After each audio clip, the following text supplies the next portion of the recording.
अस्सलामुअलैकुम। मैं ख़ान नाज़मीन शरीफ।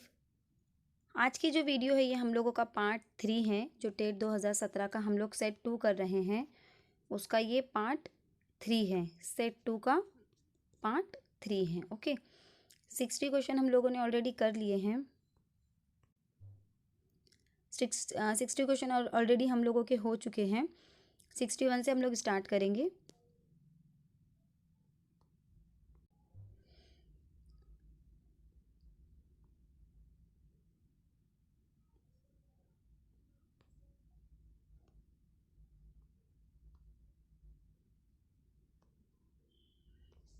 विच chemical reagent is required to perform starch test, यानी स्टार टेस्ट करने के लिए कौन से केमिकल की ज़रूरत होती है। सोडियम, क्लोरीन, हाइड्रोक्लोरिक एसिड या फिर आयोडीन सॉल्यूशन। तो यहाँ पर इसका जो करेक्ट आंसर होगा वो होगा आयोडीन सॉल्यूशन। 62 है विच स्टेटमेंट इज ट्रू, यानी कौन सा बयान यहाँ पर सही है। अब देखिए क्या है वो बयान। A line has no definite length, यानी लाइन की कोई भी लंबाई मुतय्यन नहीं होती है, यानी फिक्स नहीं होती है। Line is a set of infinite point, यानी लाइन जो है वो इनफिनाइट पॉइंट का सेट है, यानी लातैदाद। Line segment has a definite length, अब यहाँ पर लाइन सेगमेंट पूछा गया है, यहाँ पर ओनली लाइन पूछा गया। जो लाइन सेगमेंट होता है उसके डेफिनेट पॉइंट होते हैं, यानी फिक्स उसकी लंबाई होती है। और डी ऑप्शन है ऑल स्टेटमेंट्स आर ट्रू। तो देखिए हम लोग यहाँ पर चारों ऑप्शन को समझते हैं। फर्स्ट क्या है, लाइन हैज़ नो डेफिनेट। अब देखिए लाइन जो होती है उसके एक तरह से इस तरह से पॉइंट होता है और दूसरे जो लाइन होती है इसके दोनों भी साइड में किसी भी तरह की कोई भी फिक्स पॉइंट नहीं होती, यानी जो लाइन होती है हम उसको इस साइड से भी बढ़ा सकते हैं, लाइन को हम इस साइड से भी बढ़ा सकते हैं, इंक्रीज कर सकते हैं। तो उसका कोई भी डेफिनेट लेंथ नहीं होती है लाइन की। Line is a set of infinite points, जी हाँ, इसमें इनफिनाइट पॉइंट हम ले सकते हैं कि कहाँ तक भी हम इसको लंबा कर सकते हैं, इसको बढ़ा सकते हैं। अब जो थर्ड वाला ऑप्शन है उसको समझिए। Line segment has a definite length, यानी जो लाइन सेगमेंट है उसकी जो लेंथ होती है वो डेफिनेट होती है। तो लाइन सेगमेंट कुछ इस तरह से होता है, यानी ये दोनों साइड से कैसा होता है, पैक होता है, इसको कहा जाता है लाइन सेगमेंट। और सिर्फ ऐसी अगर हम लाइन ड्रॉ करते हैं तो इसको लाइन कहा जाएगा। इसको सेगमेंट कब कहा जाएगा, जब हम इसको पैक कर देंगे, यानी ये फिक्स हो जाएगा। इस पॉइंट के आगे हम इसको नहीं बढ़ा सकते, ना ही इस पॉइंट के आगे हम इसको बढ़ा सकते हैं। तो इसकी डेफिनेट लेंथ होती है, यानी मुतय्यन होती है, फिक्स होती है। तो यहाँ पर अगर हम देखेंगे तो तीनों भी स्टेटमेंट कैसे हैं, करेक्ट है। मतलब इसका आंसर जो आ जाएगा option number D, all statements are true. अब ये जो मैथ्स की ये जो बेसिक इन्फॉर्मेशन है ये आपको 5th की मैथ्स की बुक में मिलेंगी। वहाँ पर फर्स्ट चैप्टर ही आपको मिल जाएगा, उसमें आपको line segment, point, rays, plane, ये सब चीज़ों के बारे में पूरी इन्फॉर्मेशन मिल जाएंगी। तो आपको बेसिक से इसको पढ़ना है, अच्छे से पढ़ना है सारी टेक्स्ट बुक को।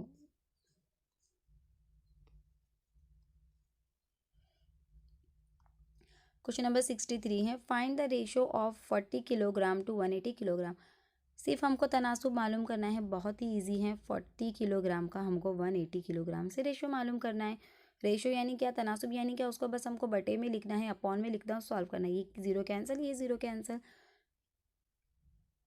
2 दूनी 4, 2 नाम 18, यानी ये आ गया 2/9 या 2/9। तो इसका आंसर आ जाएगा 2/9। अब यहाँ पर देखिए अभी ये हमारा सेकंड ही चल रहा है सेट, लेकिन फिर भी हमको समझ में आता है कि मराठी का हमको क्या क्या पढ़ना है। देखिए जो संधि है आपको इसको अच्छे से पढ़ना है कि जो मराठी के जो वर्ड्स होते हैं वो कौन से दो अल्फाजों का मजमुआ होते हैं। जैसे कि अभी हम अगर उर्दू का देखते हैं अब्बा, तो अब इसकी अगर हमको करना है तो ये कैसे आएगा, अ प्लस बो प्लस ओ, इस कुछ इस तरह से आएगा। तो उर्दू के हम लोग आसानी से निकाल सकते हैं, लेकिन जो मराठी की जो संधि होती है वो दिखती कुछ है और होती कुछ और है। तो इसके लिए आपको इसके जितने भी जोड़ अल्फाज होते हैं इस तरह के, तो उसको आपको क्या करना है, संधि को आपको अच्छे से रीड करना है। कोई भी मराठी की एक अच्छी सी ग्रामर की बुक लाइए, आपको उसमें पूरा टोटल मराठी ग्रामर प्लस उसके मुहावरे, उसके जो भी कहावतें हैं, विरुद्धार्थी, समानार्थी, ये सारी चीज़ें आपको पढ़ना है और संधि तो पढ़ना ही है आपको। तब ये जगन्नाथ लिखा हुआ है तो इसका क्या आ सकता है, जगत प्लस नाथ, जगत प्लस नाथ, ये जगन प्लस नाथ, ये जगन प्लस नाथ। तो अब यहाँ पर देखिए इसका जो आएगा ये जगत प्लस नाथ। अब ये जो तो को इस तरह से जो काटा गया है, मतलब तो को यहाँ पर पूरी तरह से प्रोनाउंस नहीं करना है, वो अगले वाले नो में मिल जाएगा। तो इसका जो आएगा वो आएगा जगन्नाथ। तो संधि आपको पढ़ना है। 65 है, who is the author of the book half girlfriend. Half girlfriend का मुसन्निफ कौन है? यहाँ पर ये आपको जनरल नॉलेज से रिलेटेड क्वेश्चन दिया गया है। तो इसका जो करेक्ट आंसर होगा वो होगा इसका चेतन भगत, इसका करेक्ट आंसर है।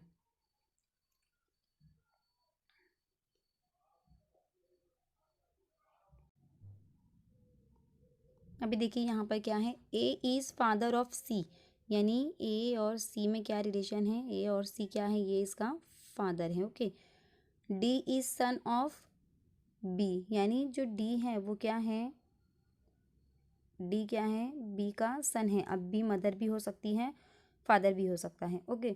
And E is brother of A, यानी यहाँ पर ये जो ई है, ई किसका ब्रदर है, ई जो है ये ए का ब्रदर है। किसका ब्रदर है? ए का ब्रदर है ये। Okay.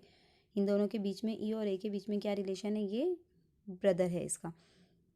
C is sister of D, अब ये जो सी और जो डी है, इन ये सी जो है इसकी ये सिस्टर है यहाँ पर देखिए, यानी ये दोनों बहन भाई हुए। ए अगर सी का फादर है तो ए डी का भी फादर हो जाएगा, अगर ये सी और डी बहन भाई हुए तो यानी यहाँ पर ये जो ए और बी जो है ये कौन हो गए, हस्बैंड और वाइफ। यहाँ पर ए और बी क्या हो गए, हमको इन्फॉर्मेशन से समझ में आता है कि ए और बी क्या हो गए, यहाँ पर हस्बैंड एंड वाइफ हो गए। ओके। ए हस्बैंड है और बी क्या है, वाइफ है। तो यहाँ पर हमको क्या देखना है, और ई जो है ए का भाई है, यहाँ पर अगर हम देखेंगे तो ई कौन है, इसका ब्रदर है। तो अब ई का और बी का क्या रिश्ता हो जाएगा, ये इसकी भाभी हो जाएंगी ना। अब भाभी को इंग्लिश में क्या कहते हैं, सिस्टर इन लॉ, यानी यहाँ पर क्या हो जाएगा, इसका सिस्टर इन लॉ या भाभी हो जाएंगी। तो इस तरह से आपको ये क्वेश्चन को सॉल्व करना है ड्रॉ करके। अब यहाँ पर क्वेश्चन नंबर 67 है, आदि जन्म लेला, यानी जो पहले जिसका जन्म हुआ है उसको क्या कहेंगे, तो यहाँ पर इसको कहेंगे अगर्ज। 68 है,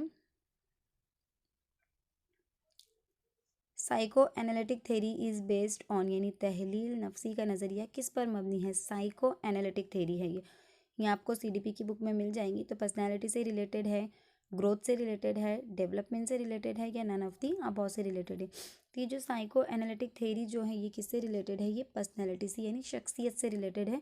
ये आपको D8 की जो साइकोलॉजी की नफ्सियात की बुक है उसमें आपको ये थेरी देखने को मिल जाएंगी।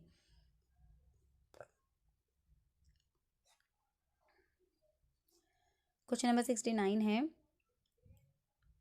Find the smallest of the following fraction, यानी इनमें से ये जो फ्रैक्शन इनमें से हमको सबसे स्मॉलेस्ट फ्रैक्शन को क्या करना है, ढूंढकर निकालना है। अब यहाँ पर हमको क्या करना होगा, इनका डिवीजन करके देखना होगा, इनको डिवाइड करके देखना होगा कि किसका आंसर यहाँ पर सबसे कम आता है। अब यहाँ पर हमको क्या करना होगा, ये पूरे फ्रैक्शन को हमको डिवाइड करके देखना होगा। तो जब हम 20 को 81 से डिवाइड करते हैं, यानी यहाँ पे हमको 0 लेना होगा, यहाँ पे पॉइंट लगाने के बाद 0, तो इसका आंसर कुछ इस तरह से आता है 2 and 4, यानी इसको हम 80 मान के अगर चलेंगे तो 8 दूनी 16, यानी 200 में से 160 के 40 बचे। ओके। तो कुछ इस तरह से फिर 8 को अगर हम लेके चलेंगे तो यहाँ पर कुछ 40 से नज़दीक नज़दीक 8 के टेबल में 40 आता है, लेकिन यहाँ पर पूरा 40 तो नहीं रिमेनिंग रहता ना, क्योंकि 81 है, ये 80 तो नहीं है। तो हम उससे 40 से पहले वाला नंबर लेंगे, यानी 8 चौक 32, इस तरह से कुछ इसको हम लोग ऐसा होल नंबर मान के चल सकते हैं। 0 वाला तो ईजी जाएगा। तो इसका आंसर कितना आ रहा है, 0.24। ओके। तो यहाँ पर इसका आंसर आ जा रहा है 0.24। उसी तरह से अगर हम 3 और 8 को डिवाइड करके देखेंगे तो यहाँ आ जाएगा, यहाँ पे 0 लेंगे, यहाँ पे पॉइंट, यहाँ पे 0, देन 8 एक 8, 8 दूनी 16, 8 तिया 24, कितने बज गए, 6 बज गए। यहाँ पर अगर हम 0 लगा देंगे तो 8 पंजे 40, 8 छके 48, 8 7 56, यानी 0.37 इसका आता है, इसका आ जाएगा 0.37।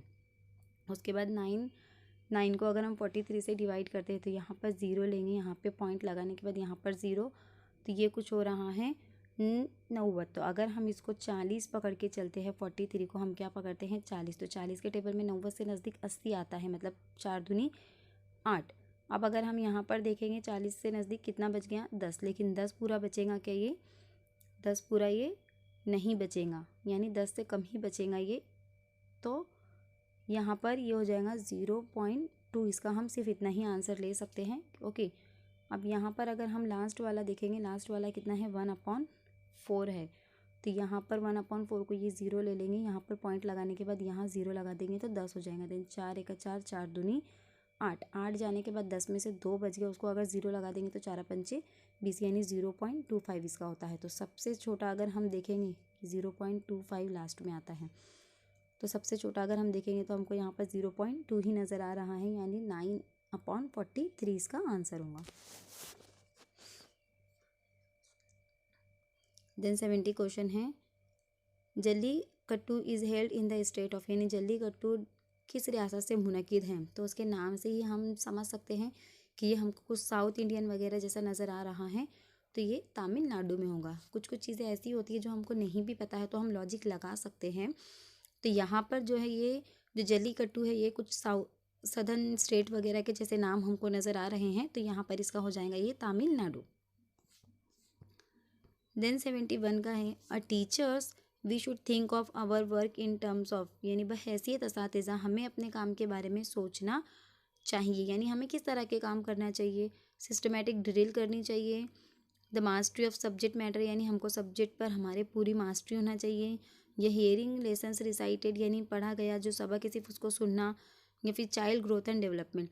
तो सबसे मेन जो है बच्चों की नफ्सियात में अगर हम देखेंगे तो चाइल्ड ग्रोथ एंड डेवलपमेंट को सबसे ज़्यादा यहाँ पर अहमियत दी गई है। तो एज ए टीचर हमको बच्चे की जो डेवलपमेंट है, उसकी जो ग्रोथ है और जो नशोनुमा है और तरक्की है, इस पर हमको सबसे ज़्यादा क्या करना है, जोर देना है, ध्यान देना है। देन 72 है, which of these R component of child personality, यानी बच्चे की जो पर्सनैलिटी है, शख्सियत है, इनमें से कौन से उसके अज्जा हैं। टेम्परामेंट यानी खसलत है, इन्वायरमेंट है, कैरेक्टर है, या ऑल ऑफ दी अबव हैं। तो देखिए टेम्परामेंट का भी असर होता है बच्चे की शख्सियत पर, इन्वायरमेंट का तो असर होता ही है। जैसे हमने देखे थे कि बच्चों की जो शख्सियत है वो किसकी वजह से होती है, हेरिडिटी एंड इन्वायरमेंट की वजह से, यानी दोनों के मेल जोल से बनता है। विरासत और माहौल के किसी भी एक का असर नहीं होता, और किरदार का भी बच्चे की शख्सियत पर बहुत बड़ा असर होता है। तो ऑल ऑफ दी अबव इसका करेक्ट आंसर होगा। 73 है, rewards and punishment the basic motivations are related to, यानी इनाम और सज़ा जो बुनियादी हौसला अफजाई है उसका ताल्लुक किससे है, यानी इनाम और सज़ा का ताल्लुक किससे है, जिसकी वजह से बच्चे या तो मोटिवेट होते हैं इनाम की वजह से और सज़ा की वजह से डीमोटिवेट होते हैं। तो इनका ताल्लुक किससे है, बिहेवियर मॉनिटरिंग यानी रवैये की निगरानी से, सोशल सिक्योरिटी यानी समाजी तहफ़्फ़ुज़ से, या अफेक्शन एंड बिलोंगिंगनेस से है, या फिर नन ऑफ दी अबव है। तो देखिए जो बच्चे का जो सज़ा और जो पनिशमेंट है, या जो रिवॉर्ड और पनिशमेंट है, उसका जो ताल्लुक होता है वो बिहेवियर से होता है। ओके, यानी बच्चे के बिहेवियर में इसकी वजह से तब्दीली आ सकती है। बच्चा या तो मोटिवेट होगा या तो डीमोटिवेट होगा। अगर मोटिवेशन होगा तो उसका पॉजिटिव बिहेवियर हमको नज़र आएगा, डीमोटिवेट होगा तो हमको उसका बिहेवियर में निगेटिविटी नज़र आएंगी। ओके, तो यहाँ पर ये हो जाएगा बिहेवियर एंड मॉनिटरिंग, जो इनाम और सज़ा है। तो इसके लिए आपको साइकोलॉजी की बुक अच्छे से पढ़नी है, पूरी रीड करनी है और उसको समझना है। The present ratio of Mohan's and Sohan's age is 4:5, 12 year hence this ratio become 5:6, what will be the age of Mohan after 6 year. अब देखिए इस क्वेश्चन को हम लोग किस तरह से सॉल्व करेंगे। अब उनका प्रेजेंट रेशो अगर हम देखेंगे तो प्रेजेंट हम मानकर चलेंगे कि उनकी एज कितनी है, एक्स और वाई है। हाँ सॉरी, हम लोग क्या करेंगे, यहाँ पर इनका जो रेशो है ये 4:, कितना है, सॉरी 4:5 है। तो हम इसको क्या करेंगे, हम मानकर चलेंगे कि उनका जो अभी का जो एज है यहाँ पर मोहन की जो है वो कितनी है,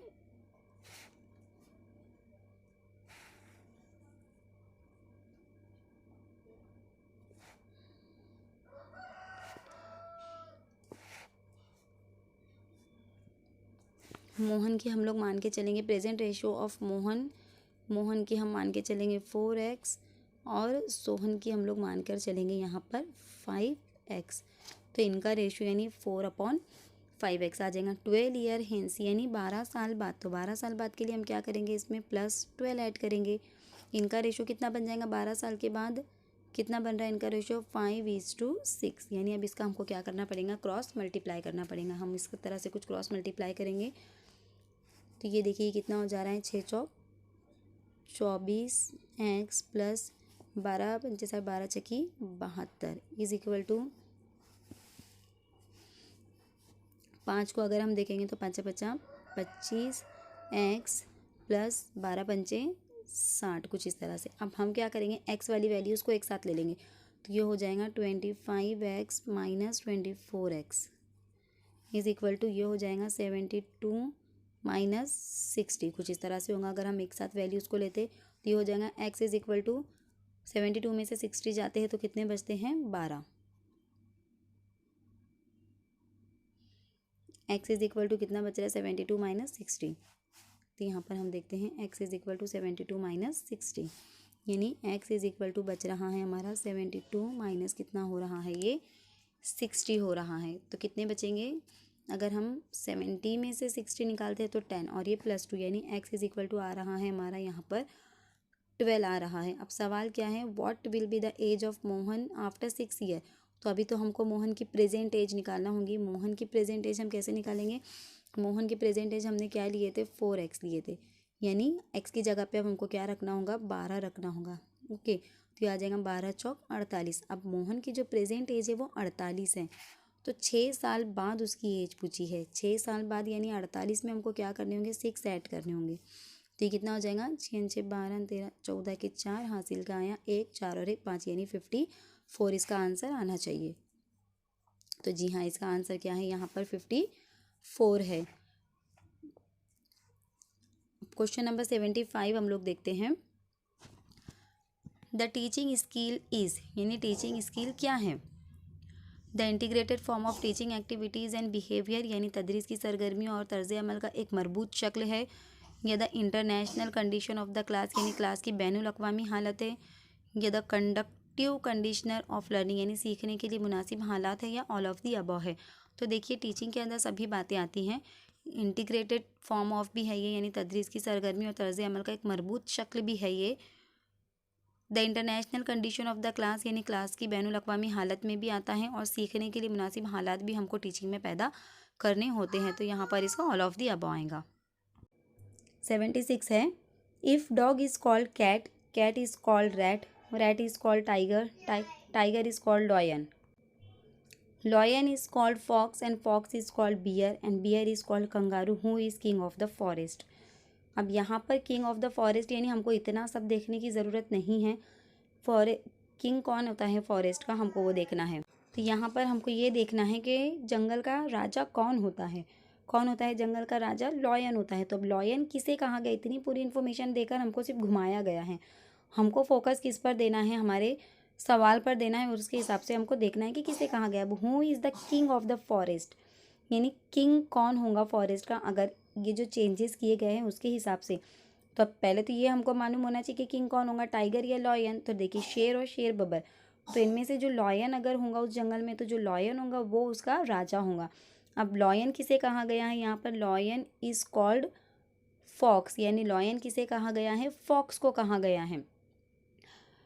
लॉयन इज़ कॉल्ड फॉक्स, यानी लॉयन को फॉक्स कहा गया है यहाँ पर, कि लोमड़ी, शेर को अगर लोमड़ी कहा जाए, यानी जो शेर होगा उसको लोमड़ी कहा गया है। तो लोमड़ी बन जाए, लोमड़ी कहने से वो लोमड़ी तो नहीं बन जाएगा, वो तो जंगल का राजा ही होगा ना, सिर्फ यहाँ पर नाम अल्टरचेंज किए गए हैं। तो शेर क्या होगा यहाँ पर, शेर होगा टाइगर यानी चीता, और जो शेर लॉयन जो होता है वो शेर होता है। यहाँ पर अगर हम उर्दू का देखें तो चीता कहा गया है टाइगर को, और जो लॉयन है वो शेर है। तो जंगल का राजा चीता नहीं होता है, जंगल का राजा शेर होता है। कंफ्यूज नहीं होना है हमको।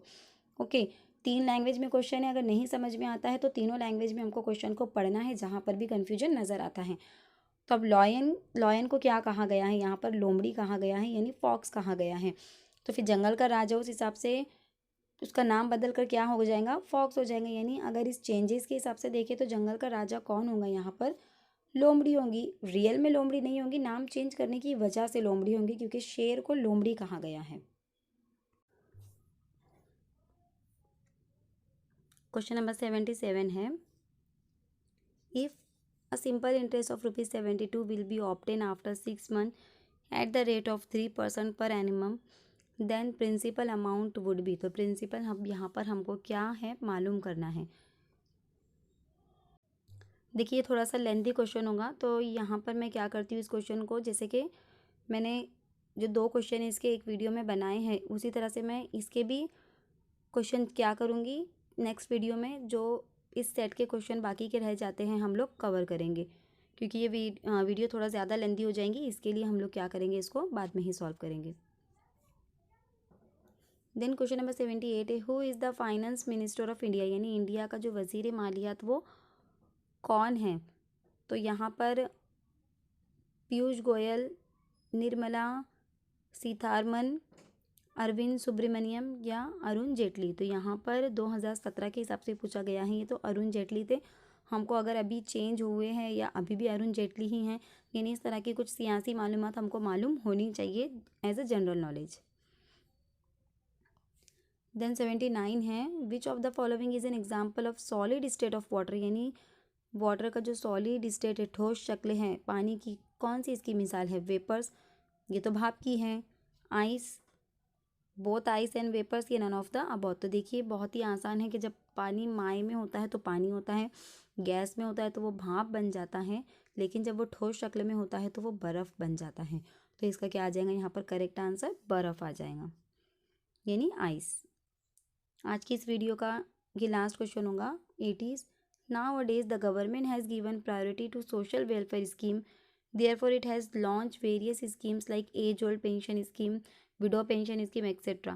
Your personal opinion towards all these schemes is, यानी आज हुकूमत ने समाजी फलाह व बहबूदी के लिए मंसूबों को तरजीह दी है, जैसे बड़ी उम्र के लोगों के लिए पेंशन स्कीम, बेवा पेंशन स्कीम वगैरह के मुख्तलिफ मंसूबों को शुरू किया है।